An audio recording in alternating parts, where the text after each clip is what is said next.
Flight ஆரம்பிக்கிறதுக்கு உள்ளே உக்காந்த உடனே, உள்ளே போன உடனே அந்த அம்மா சொல்லும், ஃப்ளைட் ஒருவேளை கடலில் விழுந்தா இந்த ஜாக்கெட்டை எடுத்து மாற்றிக்கங்க.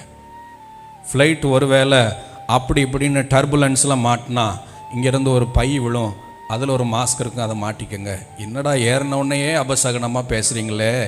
நம்ம ஊரில் வெளியூர் பஸ்ஸில் ஏறி காலையில் எத்தனை மணிக்குன்னே மதுரைக்கு போகும்னு கேட்டால் டயத்தை கூட சொல்ல மாட்டான். டயம் கேட்குறது அபசகனம் அவனுக்கு. போய் பழக்கமான ஆட்கள் தான் அப்படி போனவுடனே தூங்குவான். முத போகிறவன் பூரா அப்படியே பிடிச்சிக்கிட்டே தான் இருப்பான், ராட்டினத்தில் ஏறினது மாதிரி. ஆனால் அந்த உயரத்துக்கு போய் சேர்ந்த உடனே அதுக்கப்புறம் நம்ம ஃப்ளைட்டில் இருக்கிறோமா தரையில் இருக்கிறோமா ஒன்றும் தெரியாது, பேசாமல் போகும், அது பாட்டுக்கு அமைதல் உள்ள நாள். ஆண்டவர் நம்ம வாழ்க்கையும் அப்படி தான் தீர்மானிக்கிறார். விசுவாச வாழ்க்கை ஆரம்பிக்கிற பொழுது உங்களுக்கு கற்றுக் கொடுக்க வேண்டியவைகள் எல்லாம் கற்றுக் கொடுத்து ஒரு நிலைக்கு போன உடனே அமைதலான தண்ணீர் அண்டையில் கொண்டு போய் விடுகிறார்.